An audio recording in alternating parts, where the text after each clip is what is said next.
Hello everyone, कैसे हैं आप लोग। आज के सेशन में हम डिस्कस करेंगे यूपीएससी प्रीलिम्स सिलेबस के बारे में। यदि आप 2024 का यूपीएससी एग्जाम देने जा रहे हैं तो ऐसे में आपके लिए सिलेबस का एनालिसिस करना बहुत ही आवश्यक हो जाता है, क्योंकि जितने अच्छे से जितनी बेहतर तरीके से आप सिलेबस को उसका एनालिसिस कर लेते हैं उतने ही स्मार्ट अप्रोच से स्मार्ट तरीके से अपनी प्रिपरेशन कर पाते हैं। तो आइए डिस्कस करते हैं। फर्स्ट पॉइंट जो आपके सिलेबस में राष्ट्रीय और अंतर्राष्ट्रीय महत्व की सामयिक घटनाएं, राष्ट्रीय और अंतर्राष्ट्रीय महत्व की सामयिक घटनाएं। तो जो करंट अफेयर्स होता है राष्ट्रीय स्तर पर अंतर्राष्ट्रीय स्तर पर, उसको आपको प्रिपेयर करना है, तैयार करना है। अब मैं आपको इसका सोर्स ही बता दे रहा हूँ कैसे करेंगे। तो आप कोई भी एक न्यूज़पेपर सेलेक्ट कर लें, आप कोई भी एक न्यूज़पेपर सेलेक्ट कर लें जो आप जैसे आपको हिंदी के न्यूज़पेपर अगर आपको समझ में आते हो तो आप हिंदी का सेलेक्ट कर सकते हैं। अगर आप द हिंदू या इंडियन एक्सप्रेस जो इंग्लिश में आते हैं वो न्यूज़पेपर अगर आपको समझ में आते हैं, इंग्लिश आपकी अच्छी है तो आप उसको ले सकते हैं। लेकिन अगर कोई ऐसा हिंदी माध्यम का विद्यार्थी है, अगर उसे द हिंदू न्यूज़पेपर जो इंग्लिश में समझ में नहीं आ रहा है तो उसको घबराने की बिल्कुल ज़रूरत नहीं है। वो कोई भी एक न्यूज़पेपर हिंदी का फॉलो कर सकते हैं, आप बिल्कुल मत घबराए, ठीक है ना। आप एक न्यूज़पेपर हिंदी का फॉलो कर सकते हैं। अगर आप ऐसा स्टूडेंट जिनको इंग्लिश समझ में आता है तो वो द हिंदू न्यूज़पेपर या इंडियन एक्सप्रेस को फॉलो कर सकते हैं। अगर एक सिंगल न्यूज़पेपर आपको फॉलो करना है, न्यूज़पेपर फॉलो करना है इसलिए क्योंकि इससे आपका जो एक बेसिक रिक्वायरमेंट होता है, जो बेसिक जरूरत होती है वो आपकी पूरी हो जाती है। तो क्योंकि अगर आप सीधे मंथली मैगजीन में आ जाएंगे, मंथली मैगजीन पर आ जाएंगे तो आपको समझ में नहीं आएगा, इसलिए एक बेसिक न्यूज़पेपर आपको पढ़ना बहुत ही आवश्यक होता है, जरूरी होता है। अगर इसके साथ ही साथ अगर आप डेली तो अगर किसी न्यूज़ जो वेबसाइट है वहाँ पे डेली द हिंदू न्यूज़पेपर का एनालिसिस आता है, हिंदी में आता है, इंडियन एक्सप्रेस का आता है, अगर आप उसको फॉलो करना चाहते तो कर सकते हैं। जैसे दृष्टि IAS का है तो उसमें डेली न्यूज़ का एनालिसिस रहता है तो आप उसको फॉलो कर सकते हैं। तो एक बेसिक न्यूज़पेपर और या एक बेसिक न्यूज़पेपर अगर आप फॉलो कर रहे हैं, इसके साथ साथ आप डेली जो वेबसाइट पे जो डेली न्यूज़ एनालिसिस आता है द हिंदू का आता है, उसमें इंडियन एक्सप्रेस का रहता है, उसको आप फॉलो कर सकते हैं। और अगर आप इस वेबसाइट को फॉलो नहीं कर रहे हैं तो आप न्यूज़पेपर आप पढ़ रहे हैं डेली, एक बेसिक न्यूज़पेपर, इसके साथ साथ आप मंथली मैगजीन जो आती है विजन IAS की मैगजीन जो है बहुत ही अच्छी होती है। अगर आप कोई भी न्यूज़पेपर एक बेसिक न्यूज़पेपर पढ़ रहे हैं तो उसके साथ आप विजन IAS की मंथली मैगजीन ऐड कर सकते हैं। तो आपका बेसिक के लिए, आपके बेसिक फाउंडेशन के लिए जो आपका न्यूज़पेपर हो गया, और एडिशनल फाउंडेशन के लिए आपका क्या हो गया, जो विजन IAS की मंथली मैगजीन है। इसके बाद जब प्रीलिम्स एग्जाम होता है तो एग्जाम के 2 महीने पहले PT 365 आता है, वो विजन IAS का होता है PT 365, तो उसको आप ऐड कर सकते हैं। उसको ऐड करने का फायदा ये होता है कि उसमें एटलीस्ट कम से कम 2 से 3 साल की जो इवेंट्स घटनाएं होती हैं वो उसमें कवर हो जाता है। और साथ ही साथ जो आप 1 वर्ष 1.5 वर्ष आपने जो करंट अफेयर्स आपने पढ़ा है उसका भी उसके थ्रू रिविजन हो जाता है, तो बहुत ही इंपॉर्टेंट है। आप जितने भी 90% टॉपर्स से, अगर आप 90% टॉपर से बात करेंगे तो आप यही पाएंगे कि करंट अफेयर्स में जो मेन सोर्स होता है वो विजन IAS का यूज करते हैं मंथली, और जो PT 365 आता है विजन IAS का वो यूज करते हैं, उससे यूटिलाइज करते हैं, ठीक है ना। तो ये तो करंट अफेयर्स को लेकर के हो गया कैसे करना है। दूसरा पॉइंट जो आपके सिलेबस में प्रीलिम्स एग्जाम में वो है भारत का इतिहास और भारतीय राष्ट्रीय आंदोलन। भारत का इतिहास और भारतीय राष्ट्रीय आंदोलन। अब इसमें आपको क्या क्या पढ़ना है, इसके लिए आपको जो ओल्ड NCERT है, प्राचीन भारत ओल्ड NCERT प्राचीन भारत की, और सतीश चंद्र की मध्यकालीन भारत एंशिएंट हिस्ट्री के लिए, प्राचीन भारत के लिए राम शरण शर्मा की जो बुक होती है, राम शरण शर्मा की बुक आप फॉलो कर सकते हैं, ओल्ड NCERT प्राचीन भारत की। और मध्यकालीन भारत के लिए आप सतीश चंद्र की बुक फॉलो कर सकते हैं, ओल्ड NCERT, ठीक है। और आधुनिक भारत के लिए, मॉडर्न हिस्ट्री के लिए आप जो है एस्पेक्ट्रम की जो बुक आती है वो, और बेसिक सोर्स के लिए आप बिपिन चंद्र की आधुनिक भारत का इतिहास फॉलो कर सकते हैं। तो एंशिएंट हिस्ट्री प्राचीन भारत के लिए ओल्ड NCERT रामशरण शर्मा की फॉलो कर सकते हैं। मध्यकालीन भारत के लिए सतीश चंद्र की ओल्ड NCERT आप फॉलो कर सकते हैं। आधुनिक भारत के लिए जो बिपिन चंद्र की NCERT होती है उसको आप फॉलो कर सकते हैं।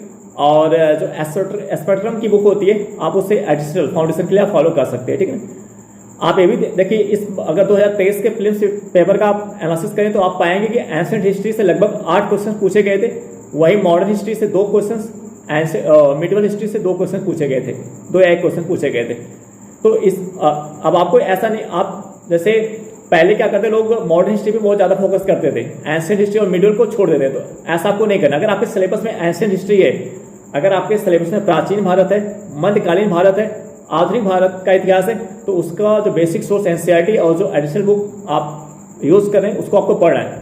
आपको एंशिएंट हिस्ट्री को भी अच्छे से पढ़ना है, मिडिल हिस्ट्री को भी अच्छे से पढ़ना है और मॉडर्न हिस्ट्री को भी अच्छे से पढ़ना है। अगर आप इसमें से किसी को इग्नोर करने का प्रयास करेंगे तो आपको इसका नुकसान उठाना पड़ सकता है, जैसा कि 2023 के प्रीलिम्स एग्जाम में हुआ कि ऐसे बच्चे जो एंशिएंट हिस्ट्री को छोड़ करके गए होंगे तो उनको इसका नुकसान उठाना पड़ेगा। क्यों? क्योंकि इससे लगभग 8 क्वेश्चन पूछे गए थे एंशिएंट हिस्ट्री से और मॉडर्न हिस्ट्री से केवल 2 क्वेश्चन आए थे।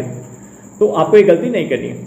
तीसरा पॉइंट जो आपके सिलेबस में भारत एवं विश्व का भूगोल, भारत एवं विश्व का प्राकृतिक, सामाजिक और आर्थिक भूगोल। तो इसके लिए सोर्स क्या होगा? इसके लिए सोर्स होगा जो क्लास 6 से लेकर के क्लास 12 तक की जो न्यू एनसीईआरटी होती है जियोग्राफी की, क्लास 6 से लेकर के क्लास 12 तक की जियोग्राफी की जो न्यू एनसीईआरटी होती है आप उसको फॉलो करें। अगर आपका बेसिक बहुत अच्छा है तो क्लास 11 और 12 की केवल फॉलो कर सकते हैं। अगर आपको लग रहा है आपका बेस कमजोर है तो आप क्लास 6 से लेकर के क्लास 12 तक की एनसीईआरटी जियोग्राफी के लिए आप फॉलो कर सकते हैं।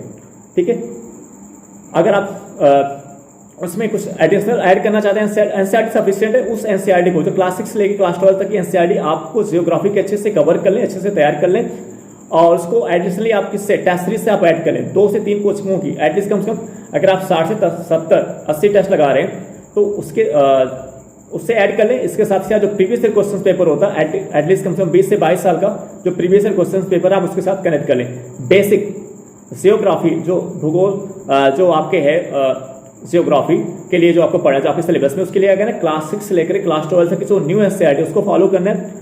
उस न्यू एनसीईआरटी को आपको ऐड कर लेना प्रीवियस ईयर क्वेश्चन पेपर से एटलीस्ट कम से कम आपको 20 से 25 साल का previous year question paper solve करना है और इसके साथ ही साथ जो प्रीवियस ईयर क्वेश्चन पेपर आपको सॉल्व करना है और जो टेस्ट सीरीज आता है अगर आप 60-70 टेस्ट दे रहे हैं आप उससे ऐड कर लें। तो अगर आप इस बेसिक सोर्स जो एनसीईआरटी क्लास 6 से 12 तक की आप बेसिक के लिए पढ़ रहे हैं इसको एडिशनल बनाने के लिए आप प्रीवियस ईयर क्वेश्चन पेपर और टेस्ट सीरीज से ऐड कर लें तो सफिशिएंट होगा। इससे बाहर आपको कुछ पढ़ने की जरूरत नहीं है। अब हम बात करें आगे, जो है नेक्स्ट पॉइंट जो है वो है भारतीय राजतंत्र और शासन, संविधान, राजनैतिक प्रणाली, पंचायती राज, लोक नीति, अधिकारों संबंधी मुद्दे। तो इसमें जो पॉलिटी है, जो पॉलिटी की बुक होती है एम लक्ष्मीकांत की बुक, पॉलिटी के लिए जो एम लक्ष्मीकांत की बुक होती है आप उसे फॉलो कर सकते हो। एम लक्ष्मीकांत की बुक पर आने से पहले आपको क्या करना है कि जो बेसिक सोर्स है एनसीईआरटी, अगर आपकी बेसिक कमजोर हो तो अगर जैसे आपने एम लक्ष्मीकांत की बुक परचेज किया, अगर आपको चीजें समझ में आ रही है, आप उसकी गहराई में जा पा रहे हो, उसके डीप में उतर पा रहे हो तो ठीक है। बट अगर आपको एम लक्ष्मीकांत की बुक अगर आपको समझ में नहीं आ रही है, यदि आपको एम लक्ष्मीकांत की बुक आपको समझ में नहीं आ रही है तो आपको क्या करना है कि जो बेसिक सोर्स है एनसीईआरटी का क्लास 6 से लेकर क्लास 12 तक की जो बेसिक एनसीईआरटी होती है आप उसको अच्छे से पढ़ें, मल्टीपल टाइम उसका रिवीजन करें, उसका एनालिसिस करें, अच्छे से बार बार उसका रिवीजन करें एनसीईआरटी का। क्लास 6 से लेकर क्लास 12 तक की एनसीईआरटी को आप अच्छे से पढ़ें, मल्टीपल टाइम उसका रिवीजन करें। उसके बाद आप जब उस एम लक्ष्मीकांत की बुक को पढ़ना शुरू करेंगे तो एम लक्ष्मीकांत की बुक आपको अच्छे से समझ में आने लगेगा, क्योंकि जो एम लक्ष्मीकांत की बुक है उसमें आपको फिगर नहीं मिलेगा, लेकिन जो एनसीईआरटी की बुक है उसमें किसी भी कीवर्ड्स को फिगर के थ्रू आउट, एग्जाम्पल के थ्रू आउट अच्छी तरीके से समझाया गया है। तो यही कारण है कि जब आपका बेसिक अच्छे से बन जाता है तो आपको एम लक्ष्मीकांत की बुक अच्छे से समझ में आती है, आप उस एम लक्ष्मीकांत की बुक की गहराई में उतर पाते हैं। ठीक है ना। तो क्या करना है पॉलिटी के लिए, जो पॉलिटी आपके सिलेबस में उसके लिए आपको क्या करना है, बेसिक सोर्स के लिए आपको एनसीईआरटी क्लास 6 से लेकर क्लास 12 तक की पढ़ी एनसीईआरटी, न्यू एनसीईआरटी और फिर उसको एडिशनल बनाने के लिए आपको क्या करना है, जो एम लक्ष्मीकांत की बुक है पॉलिटी के आप उसको पढ़ लें और फिर उसे प्रीवियस ईयर क्वेश्चन पेपर और टेस्ट सीरीज से ऐड कर दे, ये सफिशिएंट होगा। क्लियर है। अगला पॉइंट जो आपके सिलेबस में सतत विकास, गरीबी समावेशन, जनसंख्यांकिकी, सामाजिक क्षेत्र में की गई पहल। तो ये जो पोर्शन है, ये जो पार्ट है, ये इकोनॉमिक्स का पार्ट है, ये अर्थव्यवस्था का पार्ट है। तो इसके लिए आपको क्या करना है, जो एनसीईआरटी होती है बेसिक सोर्स के लिए आपको एनसीईआरटी क्लास 11 और क्लास 12 की फॉलो करनी है। एडिशनल फाउंडेशन के लिए आप रमेश सिंह की बुक को फॉलो कर सकते हैं। अगर आप रमेश सिंह की बुक को फॉलो नहीं करना चाहते हैं तो विजन आईएएस की जो इकोनॉमिक्स की बुक आती है बहुत ही अच्छी है, बहुत ही बेहतरीन बुक है, आप उसे फॉलो कर सकते हैं।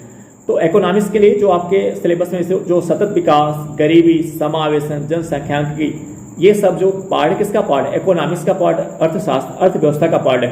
तो बेसिक सोर्स के लिए आप क्लास 11 और क्लास 12 की एनसीईआरटी को आप पढ़ सकते हैं और एडिशनल फाउंडेशन के लिए आप रमेश सिंह की बुक इसके लिए ऐड कर सकते हैं। अगर आप रमेश सिंह की बुक आप नहीं ऐड करना चाहते हैं तो जो दूसरा विकल्प है आप उसके लिए आप क्या कर सकते हैं, जो जो विजन आईएएस की जो इकोनॉमिक्स की प्रिंटेड नोट्स आती है आप उसे फॉलो कर सकते हैं। दोनों ही बुक बहुत ही बेहतर है, और फिर इससे भी आप प्रीवियस ईयर क्वेश्चन पेपर और टेस्ट सीरीज से आप ऐड कर देंगे। इसका फायदा ये होगा कि स्टार्टिंग में आपके पढ़ने का तरीका यूपीएससी के अप्रोच से नहीं होता, लेकिन जैसे आप प्रीवियस ईयर क्वेश्चन पेपर और टेस्ट सीरीज से आप उसको ऐड करते हैं, वैसे वैसे आपका जो पढ़ने का तरीका होता है, वैसे वैसे जो आपका पढ़ने का तरीका होता है वो किस अप्रोच से होने लगता है, यूपीएससी के अप्रोच से होने लगता है।